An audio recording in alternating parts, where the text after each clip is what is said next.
There's all the daggum bugs.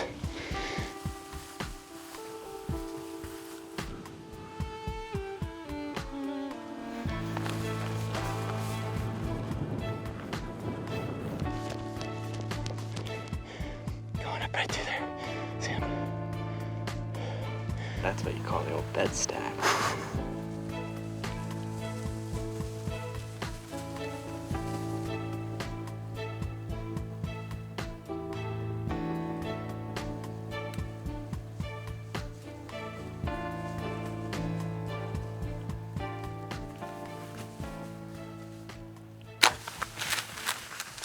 Been pretty good, I think. Let us hunt. Alright, so this morning, Cole and I are back over across the marsh from where Ted and I stalked those bucks yesterday. The thought was, with the sun coming up behind us, we'd be able to look into those little drainages where we saw both those bucks. We're just walking, sometimes only like 20-30 yards, and stopping and looking again just because that's giving us a slightly different angle. It kind of just looks like a bare hillside, but if you glass it, you can tell there's all those folds in there, so we're just trying to catch something moving or catch a rack sticking out of the tall grass. Ted left us this morning. He'll be missed, but we feel like we got the right conditions to stick it out a little bit longer, so that's what we're gonna do. This is our best bet as far as trying to get a lead, and then from there we can get more aggressive as the day progresses. This wind is just so helpful when you're hunting out there. So I'm trying to take advantage of it. We're gonna keep looking, keep moving, and if we see something, maybe we'll show you. If it's really big, maybe we won't tell you. So far, the only two deer I've seen are those two that were going up in that shelter belt way over there to the right. And, I mean, they were there for a second and they were gone. How much wind is there still gonna be today? It would be my guess they'd lay in those ditches. Yeah, I don't think they're gonna go into the marsh necessarily. I think they'll be up in the hills. I mean, that buck that we stalked, the first one, I mean, he definitely was bedded there, and I sure would assume that other one was just coming up and out of that too. You know, you get down in there, and the wind is so much less than it is up here, so it's like, that's where I figured they'll be today. I gotta just look again. It's just, every step, you never know what you're exposing yourself to. Nice 8 on that tree line. You can probably see him up there. Do you have your binos with you or no? Got out of the truck and I was like, oh no. Try to get a little video of him. I think that's the smallest one we saw yesterday. But there's a decent chance that he's gonna lead us to the bigger ones too, you know? Yeah. I also think there's a decent chance that those bigger ones are in that ditch we still can't see in the middle here.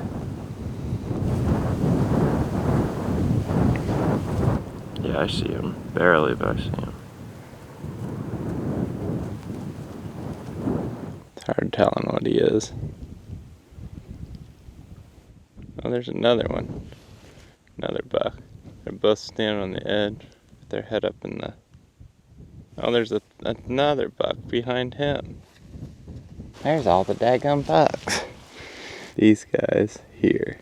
And then if you go to the left, you've got 2 in here, and there's one that's on the edge actually, and then there's one that's in the shadows back there. I could actually just barely see him right there to the left. No, I kind of see him there.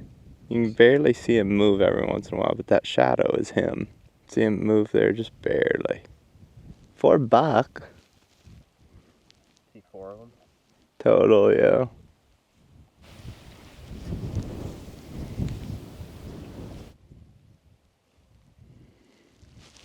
Wouldn't surprise me if that's where those other ones are either, you know. The last one that stayed in the shadows, I couldn't tell you if he's nice 8 or nice 8, you know what I'm saying? It's funny that what I saw this morning then had to have been 2 of them going up in there. Exactly where you saw them. That's why you don't give up. I haven't seen anything that's like, wow, that's a no doubter necessarily, but I'm not trying to sound like a picky punk or anything. It's just, it's so hard to tell from over here, you know. They just didn't look like they were as nice as the other two that I saw yesterday over here. The one buck that we spooked did run that away. I don't know that he's in there, but very well could be. Not terribly surprised that we're seeing him over there, you know. That's the thing, it's like, there's that many of them that far away. There's no saying what else is in there. Mm-hmm. I'm sure they're gonna move in that thing throughout the day. I think I'm feeling like I would probably definitely shoot that one, at least. But I'm still also really, I don't like that he beat us so bad yesterday. It's not even that I care about shooting him. I know he's the bigger one, but it's like, can't let him win. He can't be better than us that bad. He is, but you know, I'd like to at least even the score.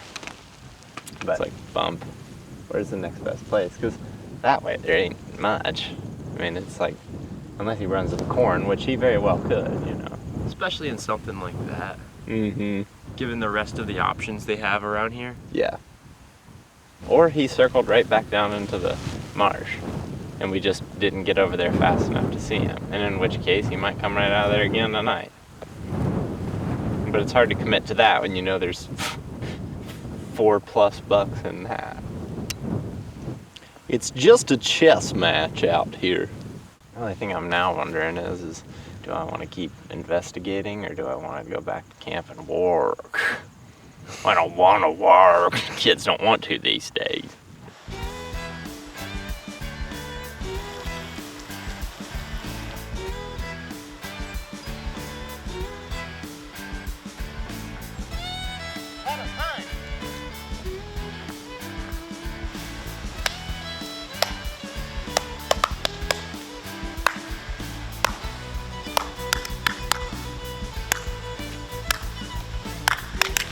Okay. Let us go hunting. Let us participate in the act of hunting.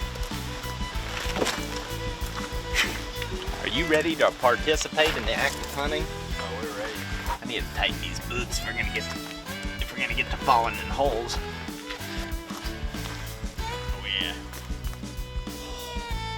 Sitting in that truck. Something you should not do. I can't believe how bad y'all stink. I should shoot that bow, eh? Just get some 20s in and just feel good. Get a couple 20s in, no, I'm good to 90. Nice. It was on 40. That's how you shoot your bow before you go. Smoky. Well, I was aiming right there. I literally hit 1.5 feet high. Could you saved us a long night right there? Yes. Arrow flight was great, I thought. Oh.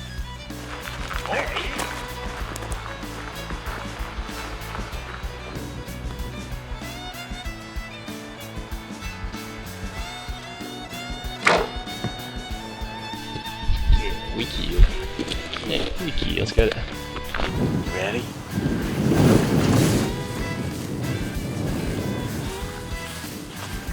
Cole and I are gonna go back to where we glassed and watched those bucks go back to bed. But on our way there, we're gonna hunt through where Ted and I stalked those 2 bucks last night. We glassed across with the goal of spotting those bucks if they went back in those ditches, but it's pretty hard to see over there. There's just plenty of nooks and crannies that those bucks could be in and we wouldn't have seen them from over there. They could also be down in this marsh.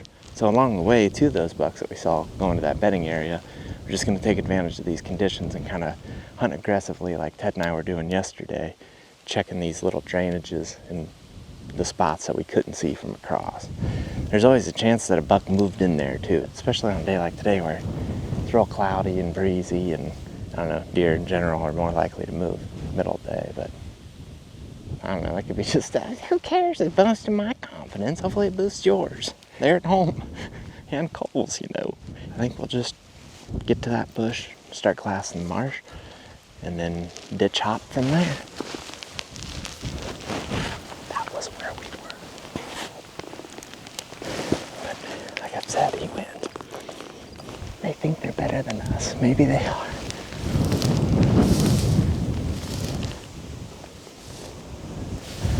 I'm almost thinking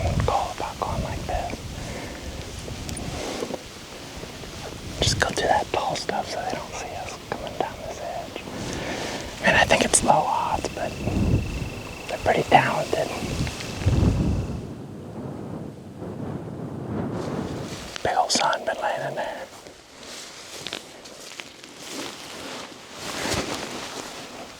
Could be pretty dang fresh.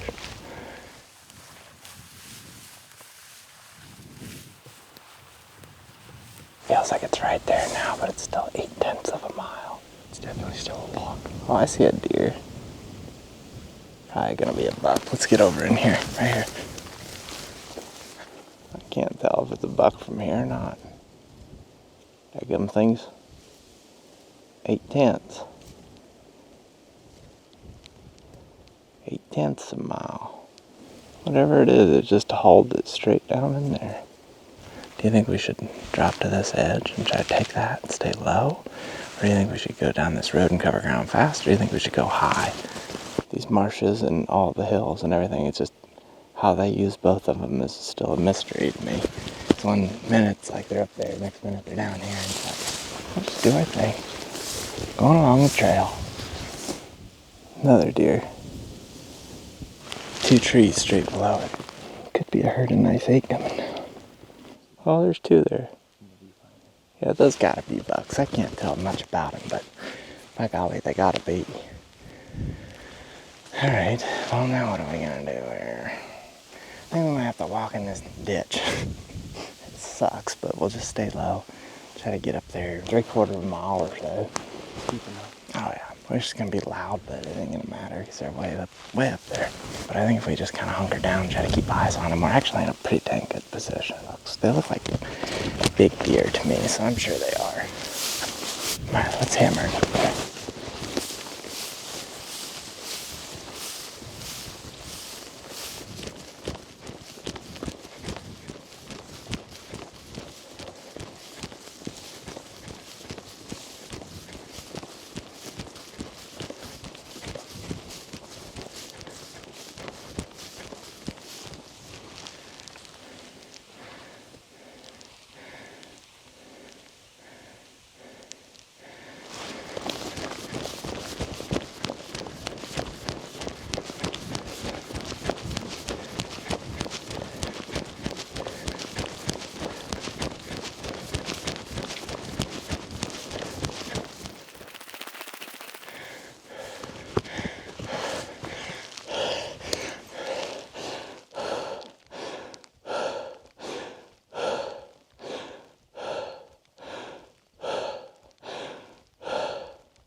Stop. Right here. He's right here. Coming up. You see him? Come up. Right, going under the big cottonwood. Right there. Going up right through there. See him? He's gone now.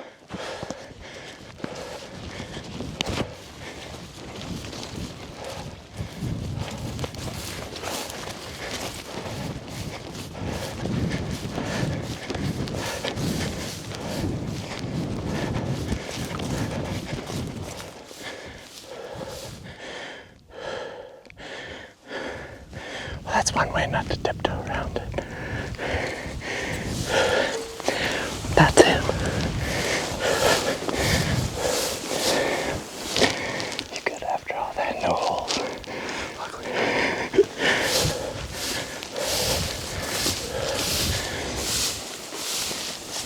Right here's the shelter belt. He was going into it. Right where all those bucks were. I want to get up to these trees. Get at the base of them and look. See if we see him going the other way. Make our game plan from there. That also gives us time for him to loop back on us if he wants to do. I could see him doing that. Essentially hoping to cut him off if he does. We're gonna have to get pretty low, I think. Try to get up to that mound.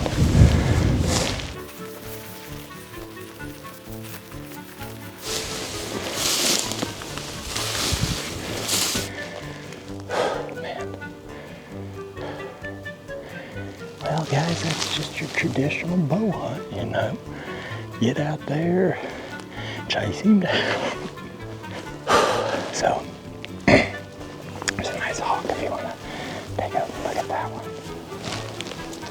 he'll poach. He says, yep, I'll poach. Is that him? I doubt that's him. Oh, 2 bucks right here. 2 nice 8s. Well, there we go again. Well, we're bed stacking. They didn't smell us, so they're gonna run in there and stop. That's what I think.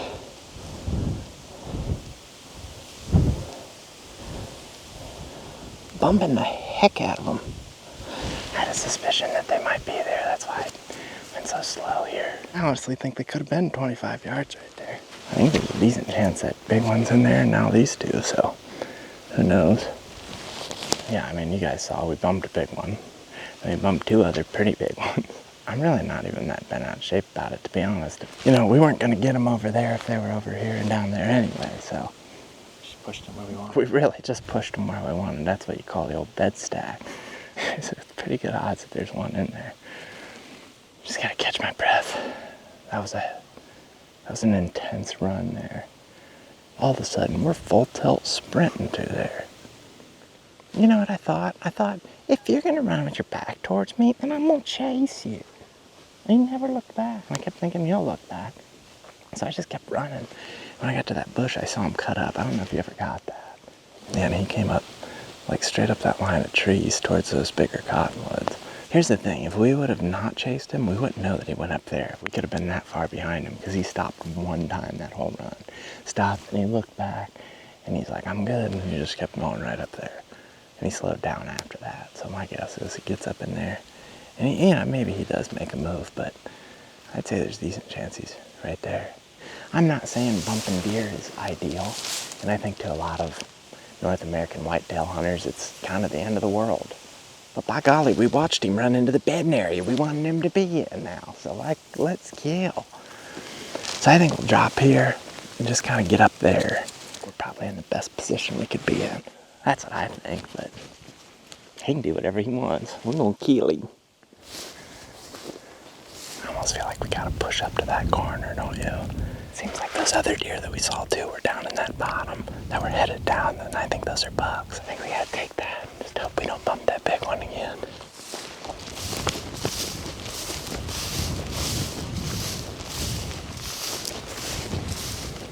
Just gonna cut straight to that corner and just commit to like at least getting up there so we can make one of those. It's gonna be super risky. I think the best way to do it would be to crawl, but I feel like with as rattled as everything is, I'm willing to commit to getting in there and try. I might bump the heck out of everything, but we'll see. Oh, I got deer right here. Nice 8. Just to the right of this tree, going right to left. He's right behind the tree now, I think. Oh, there's some right under that cottonwood. 2 or 3 bucks right under that cottonwood with the limb down, hanging. See him going up? Right on the left of that cottonwood tree, walking right to left. I don't know what we need to do here. I want to get to that corner.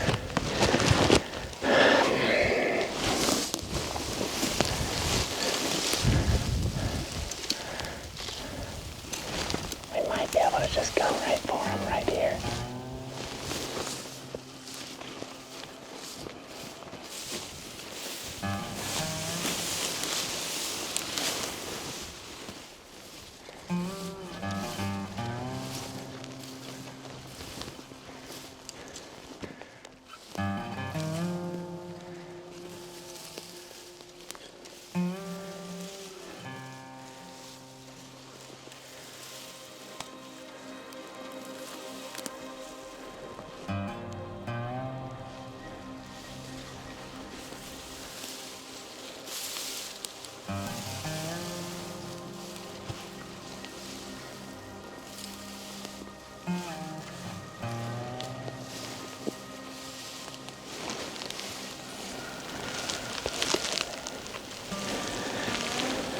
Just wait one sec. I don't think they're out there. I think they must have went right in. I feel like if you get in there, that'd be good.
bucks right here. 2 bucks right here. Right here. Right just.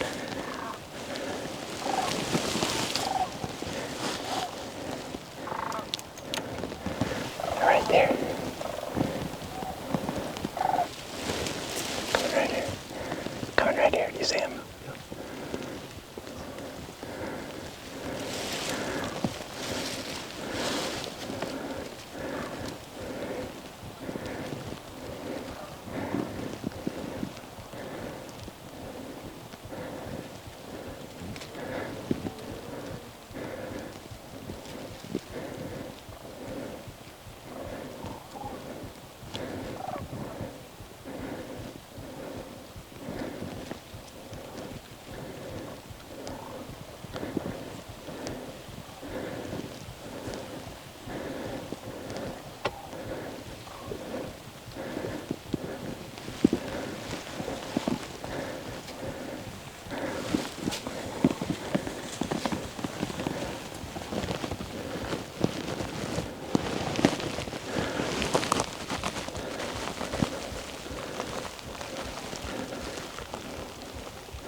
Hit him pretty good, I think.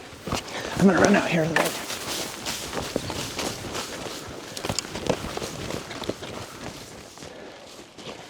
Hit him pretty good. That's the big one. Just hit the big one. I think I hit him good there. Very good. Yeah. All right, we need to make sure. I think I need to get around this side. Oh, just stay here. I'll let you know.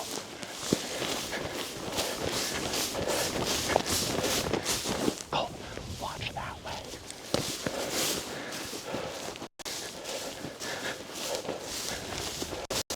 When I first moved to the west side of the shelter belt, I bumped 2 smaller bucks that ran straight to the west, and eventually the buck that I shot at came out of the west side of the shelter belt and started running straight to the north.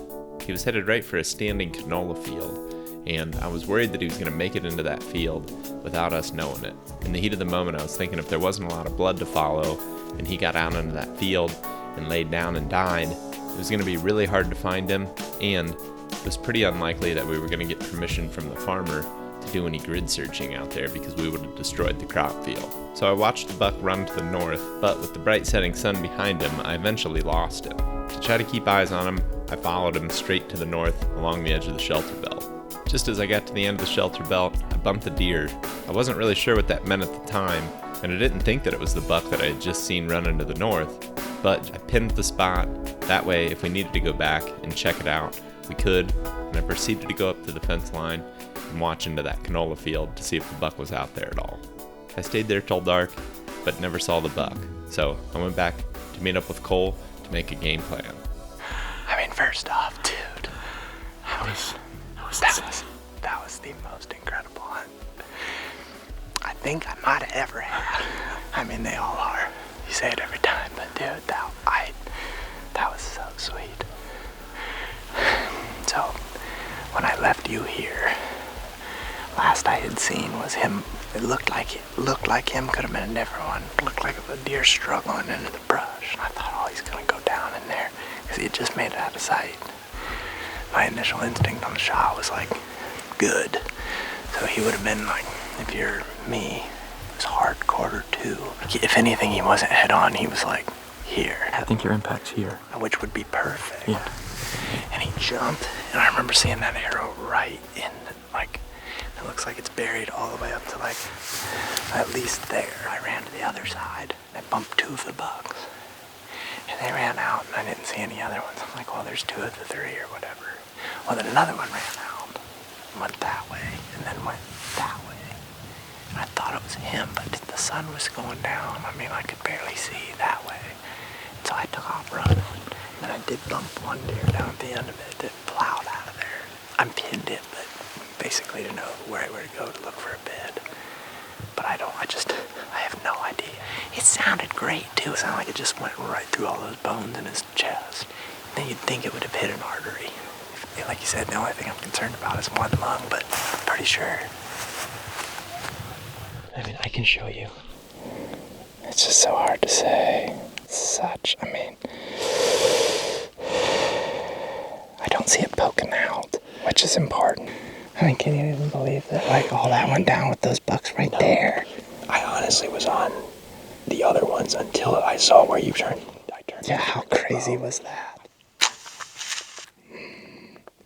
It's hard to say. It might just... Sounds pretty good. He didn't maybe drop as much as I thought he would, actually. I'm so stressed out right now. I mean, the good news is he's never bounding.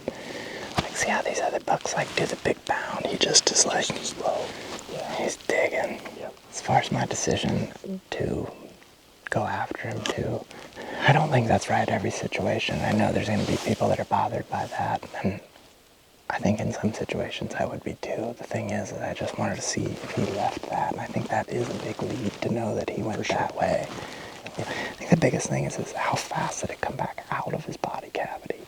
If it went in there and went all the way down, and didn't just pop right back out, then we got a good chance. But my initial instinct was like, ooh, we smoked him, but I just don't know.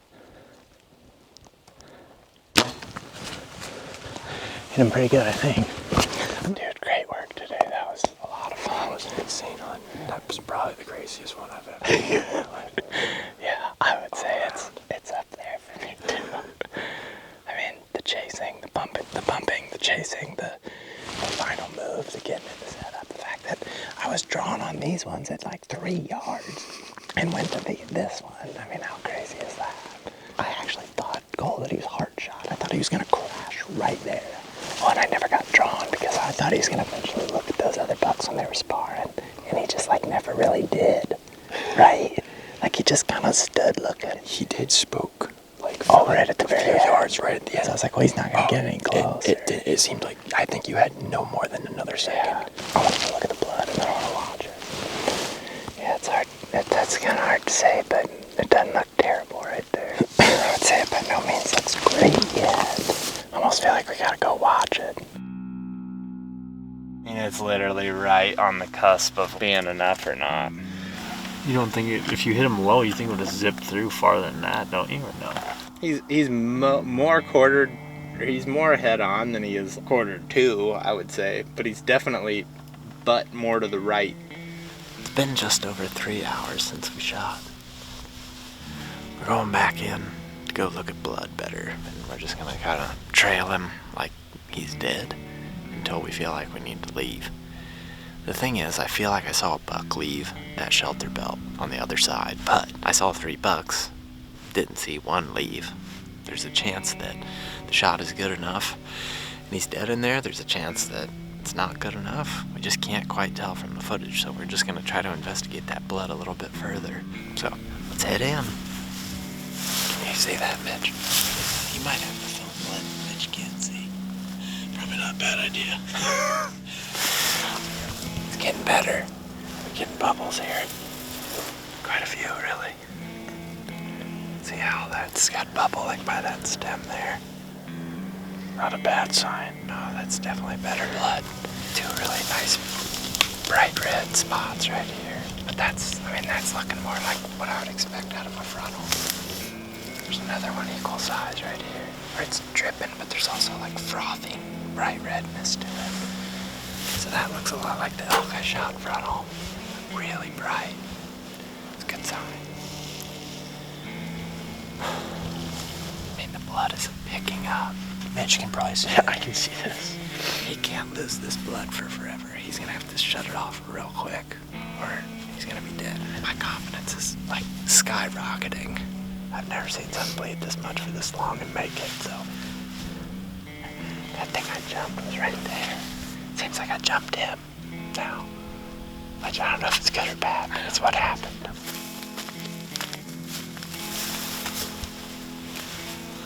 And that's looking pretty great. I think that's a bed to be laying in, don't you? deer right here. Almost had to have been him. And it was a crazy amount of crashing. So I'm hopeful that maybe that, at the very least, kept him opened up and bleeding, but we're just gonna have to slide in here real quiet and learn.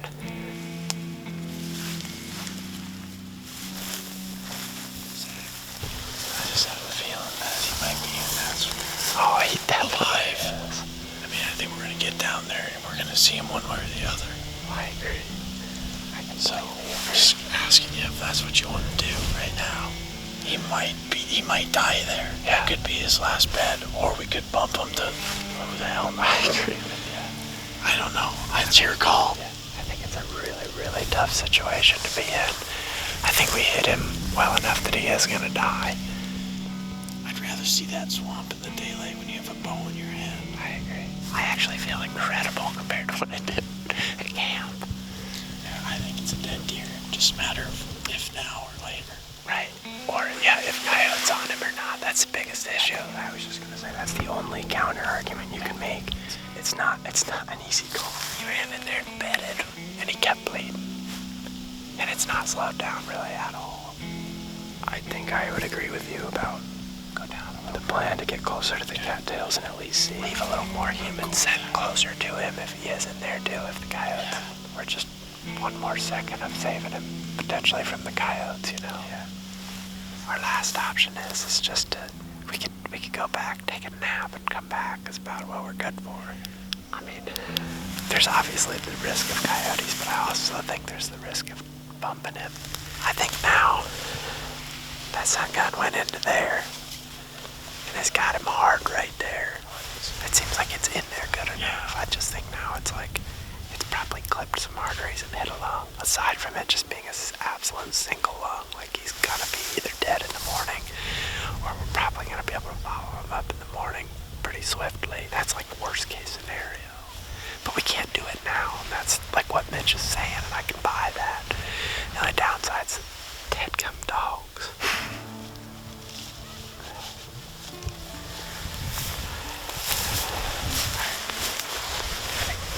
Back up.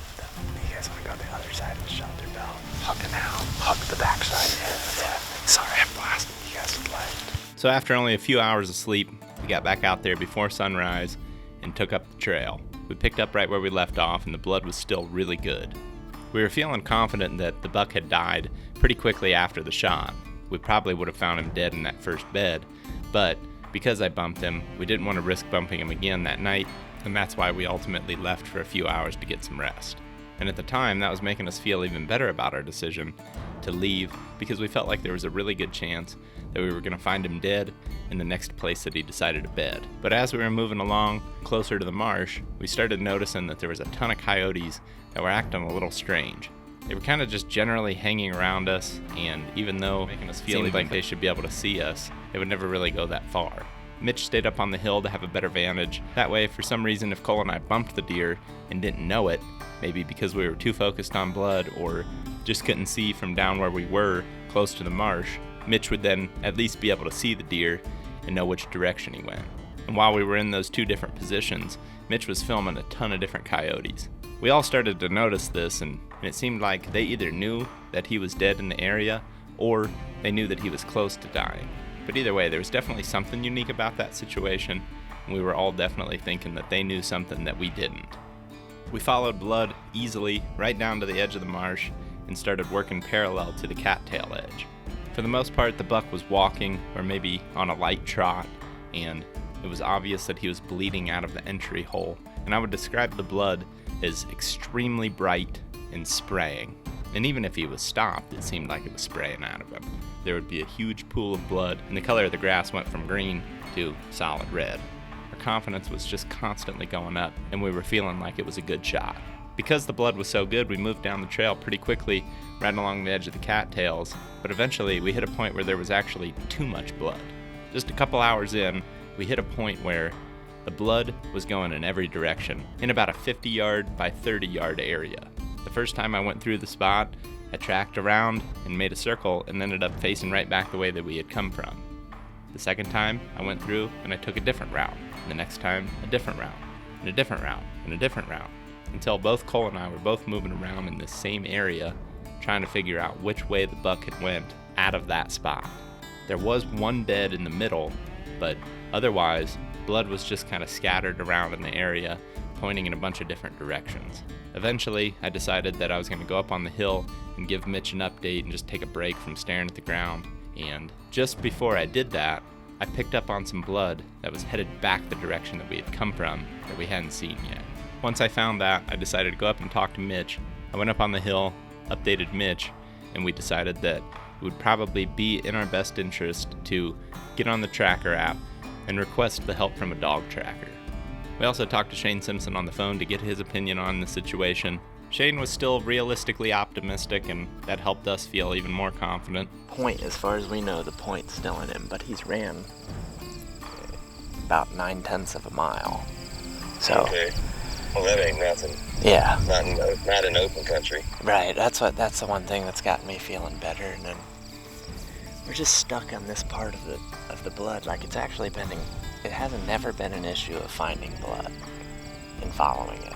The only thing is now we can't figure out where it goes from where, it looks like he stood and bedded at least once.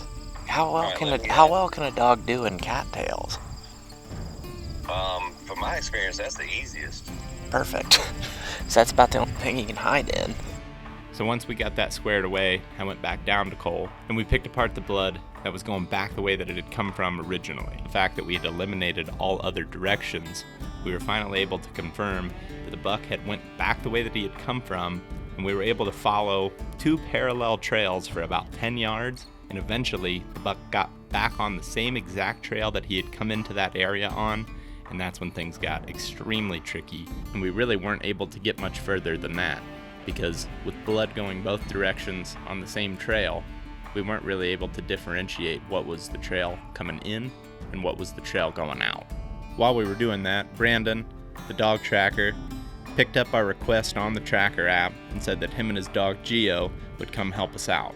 And at that point, we had spent hours and hours in that same area, and we weren't really making much good progress. So we decided that we were going to take a break, go back to camp, eat something, since that's something that we had not done all day. And then by the time we got done with that, that would be about the time that Brandon and his dog Geo would be there to help us out. I definitely didn't think this was going to happen. I mean, you hear me say right after the shot, I hit him good. Or I thought. I'm gonna run out here. We're thinking that we might have got an artery in a lung. We're thinking that we might have got an artery, a lung, and maybe into the liver. But until we either find the deer or kick him up and know that he's still alive, or get a reaction from the dog that's telling us that the deer is still alive, we're just not going to know. So I'm definitely in a weird mental state right now, that's for sure. Part of that's lack of sleep, but the main part of it is I'm super nervous, if I'm being honest. I just, you always are, but I'm extremely nervous right now. But I'm still extremely hopeful, and that's rare when you've backed out twice. So here we go.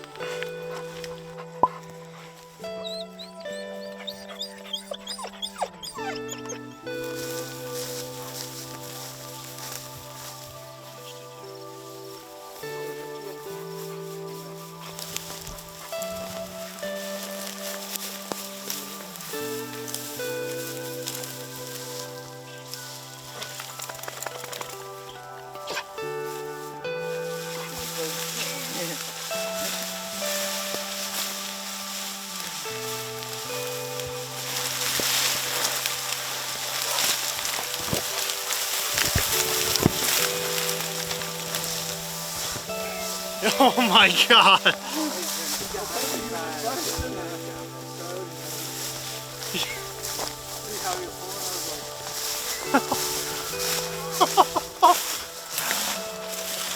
The coyotes were on him, dude. Dang it. At least we have Closure, closure. yeah. Good boy, Gio. Good boy. I'd say we can save some of it.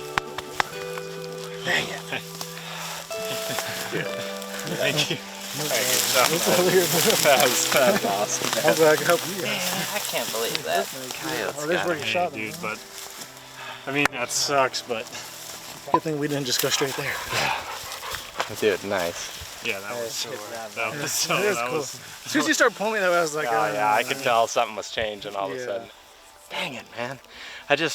I wish we just would have done a few things to where these coyotes wouldn't have got the back end of him so bad, but Hey, yeah, so that's happy sweet though. That was a sweet hunt though. That was incredible. But I'll tell you what, hunting wise, this strategy and the chase of this thing, probably one of the craziest ones. You know, you say that, I say that every time.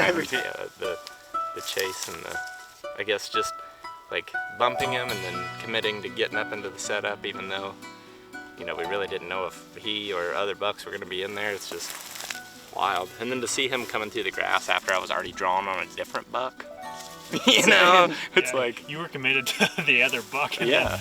But I also always knew in the back of my mind, Cole and I both fully believed that he very well could be in there.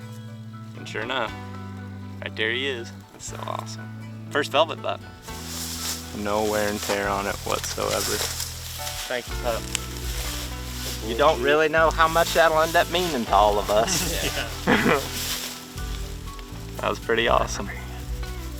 It's like, I don't know why you guys are being so weird. This one's kind of a unique one because we're gonna lose meat to the coyotes on this one. They were around, we knew that was a risk. We were in here, I mean, really the majority of the time. The only time we were gone was to eat and sleep for like 3 hours. So, you know, we don't feel like we didn't put enough effort into it. I mean, these guys were sitting here making sure, you know, I didn't bump him when I was tracking, and we were out here all day and late into last night. And it's just something that I definitely am gonna learn from, and this is the first time it's happened to me, so I'm going through all those emotions. Last night it was super cold. We were never worried about meat spoiling because of the temperature. Ultimately what got us was these coyotes, and I think, you know, a couple of things that we could have done different are obviously not bumping the deer, not doubting the shot, because the shot was definitely way better than what we thought. I've talked a lot about believing in that type of shot, and I still stand by the decision that I made. Every situation's different. There's not one way to do things, in my opinion. It's not really any sort of excuse. I just wanted to share like how weird of a feeling this is to just lost to the coyotes today. It's just such a crazy experience. You're excited because, okay, we got him. The shot was better, but wait, you know, are we even gonna be able to get anything off this thing? The thing that I feel that I did wrong the most is that I went after him for a follow-up, and I guess in my head I was thinking about all the times that can help you. I do believe it can help you. In the moment, what I was worried about is that he was gonna run onto a different property or just run in a different direction and we weren't gonna have blood. I just was kind of panicking and again, not trusting the shot that I had just made. Because of that, it just led me to make that decision really fast. We're in super open country. I mean, you can see at times for miles and miles, but I would not necessarily do that in a timber setting or situation where I just can't see very far. There's no reason to go moving after a deer that you just shot at. But in this particular situation, I thought that was gonna benefit us because he was headed right for a standing ag field, in which case if he went out there, we probably weren't gonna be able to go look for him. Then there's a decent chance that he's just laying in that field and we can't go in there and destroy the farmer's crops. That's at least what I was thinking in the moment. And all these are split-second decisions. And I can't stress enough, there's not just one way of doing things, and hopefully it helps somebody else, because I know this experience is gonna help me and probably everybody else involved. So yeah, get them out of here and go back to camp.